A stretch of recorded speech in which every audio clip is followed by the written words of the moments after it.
What's up, y'all?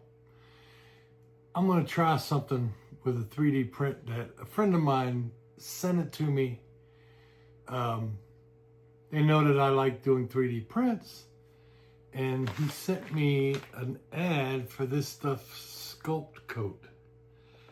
A lot of the things I'll scan, like this here, comes from, you know, like concrete pots that I'll find in a store that's not copywritten or anything like that.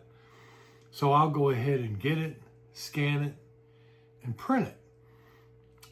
But what this does is it takes your 3D print and gives it a stone look. They come in different colors. There's a white, gray, and a brown. It's like a rust color, almost like a terracotta. But I want to try to see how this comes out. Now, I did quite a bit of research on how to do it, and I'm going to see how this comes out on my own. Now, the mix for this is supposed to be 2.5 to 1. So I'm going to start off, because the very first coat is supposed to be done really thin. So thin that you can, in some places, still see your print layers through the first coat. And the reason why that is because it helps with a first layer to fill in those print layers and give it a nice smooth coat. So it needs to be really thin, and you don't want to rush it. Don't try to pile on. So I don't know how thin this stuff is. So I'm gonna try, if it's 2.5 to 1, they give a bag. This is a 1 pound bag, 16 ounces. You can go to Sculpt, SculptCoat, SculptCoat, and it is a paintable stone finish. Go onto their website. You can easily look it up online, Google it, and check it out. So they have a little zip right here that you pull off, and then you can go in there. So I got a cup of some water and the SculptCoat. I'm gonna do 2.5 teaspoons, because I want to start off really, really small. So I'm going to do 1 teaspoon here.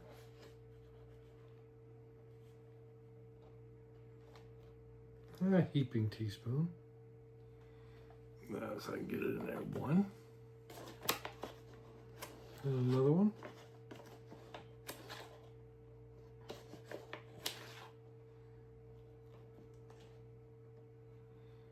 2.5. So I just have to kind of figure that one out. Just a 1/2 teaspoon. Go ahead and zip this up. If you're doing a lot of this, I would recommend a mask so that the dust doesn't get in your face. So if this is 2.5, it's going to be 1.25 of water. So we'll get 1. Well, let me see if I can do this without making a mess.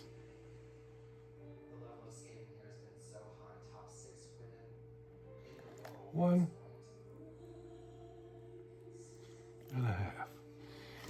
What you want is like a peanut butter consistency.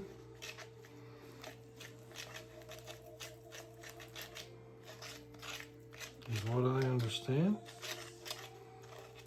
And you have about 15 minutes to work with this. That's a little too thick. Let me get just a little bit more.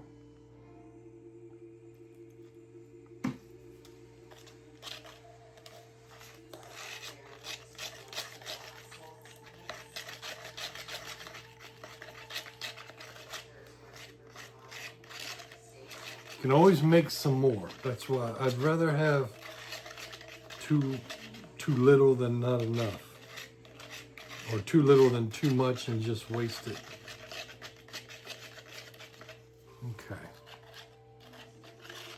Let's see that. Come on, let's mix it up. All right. Yeah, it's a little thinner than peanut butter. And get yourself about these on Amazon.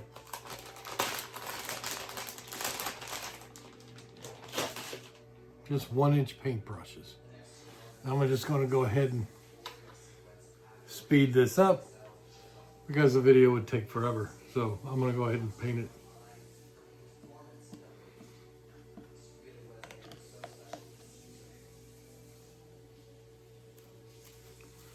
Like I say, you only got 15 minutes.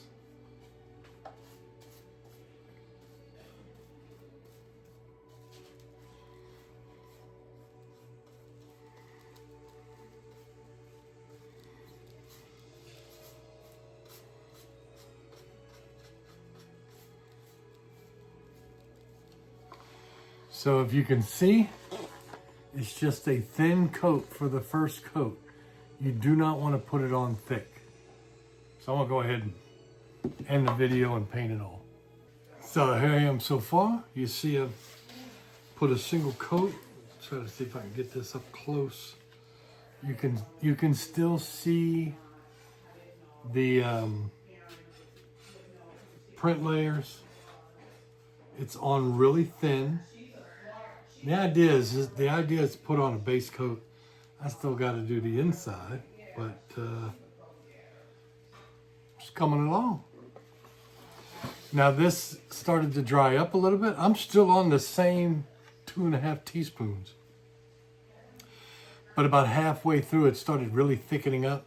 I just added a little bit of water to thin it back out again. All right, done. Took me about maybe 15 minutes to paint the whole thing. Got all the way down in there, and you can see everything is pretty thin. And then you need to wait. Tells you how long. Doesn't really tell you how long to wait between drying times, but it says I think I'm just gonna let it sit overnight. Just let this layer dry, and then we'll just jump in on the next coat. It usually says to put 2 or 3 coats and let it build up. And like I said, I painted this whole thing on just those 2.5 teaspoons. So that's pretty thin. What I read is try to really resist putting it on too thick. Because basically what you want to do is you want to give it that faux concrete look. So we'll let this dry overnight.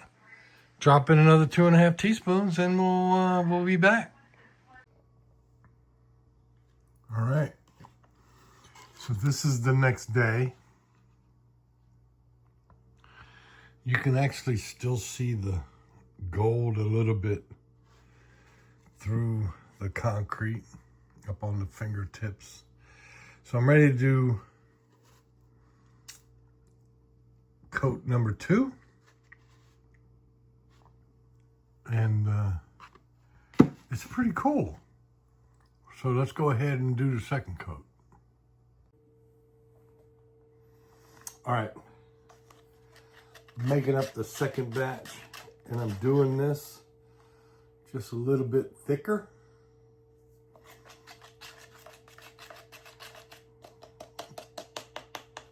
And we'll see how this goes.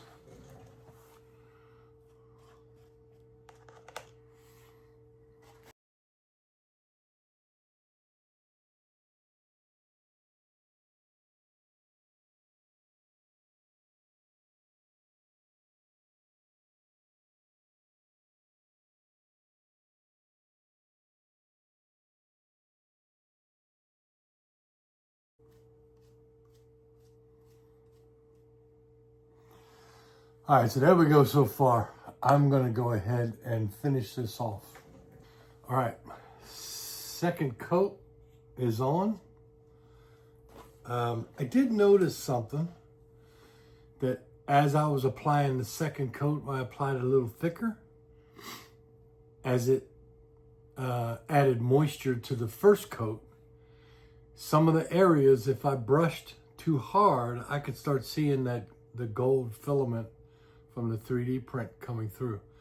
So I did see some notes where you could put a primer or sand the filament. Anything that's a really shiny and slippery surface, you should rough up a little bit. I didn't do that, so that may be why that's happening. Maybe next time I'll get a little spray primer and put a little primer on the surface before I apply. But so far, this is the second coat. It still has some drying to do. I'm just gonna let it dry overnight. But it looks pretty cool. I'm hoping maybe the third coat will kind of take care of any of the color of the filament shining through. You know, if you're doing a lighter color, I would recommend maybe printing, if you plan on doing this, print the color of the SculptCoat that you're going to apply. If it's gray, print in gray. If it's white, that terracotta or brown, use a light brown or a tan. And then that way, you know, you won't have this problem. But if you apply maybe a fourth coat, it might get rid of it. We'll see. We'll see how it does. All right, now we're on day 3. Looks pretty good. It's really thin. The dog is visiting. And we're gonna put another coat. The third coat is gonna be like the second, a little thicker. But once that coat is done, we're gonna be adding this. Once it's dry, once the third coat is dry, this is a sealer. It's a concrete sealer that I had on their website, some specific concrete sealers. So I made sure that it included this ingredient. I can't remember the name of it, but this is only 16 ounces and it's concentrated 1:1. So you put in 1 amount of sealer and then the same amount of water, and then mix it, and it should do it. And I don't know how thin it is, so I'm just going to do a little bit at a time. But like I said, this is after we do this last coat. So I'm going to mix this last coat, go ahead and put it on, and then show you what it looks like after it's done. It'll still be wet. And then I'm going to add a coat, just 1 coat to the bottom, just to cover this up, because I'm going to seal it too, so that hopefully, if this works, it's supposed to protect it. I don't know if it'll make it waterproof though. I'll have to look. But we want it to be able to seal it, because this is water porous. And we've already noticed when we did from the first coat to the second coat, that it was kind of, the second coat was affecting the first coat. So that's what this is to prevent. So we'll see how that works. We'll be back. And there we go. That is the third coat. Looks kind of rough, but it's supposed to look like concrete. So let me let this dry, and then we'll talk about the sealer. All right. This is after 2 coats of the sealer. It still has some drying to do. I did a little bit on the bottom, but sealer goes on pretty thick or thin, and goes on pretty easy. So I put 2 coats. So that should be it. It looks really good. It's nice and lightweight. It's not heavy like regular concrete. So if you have any questions, hit me up. Like and subscribe. I'll talk to y'all later.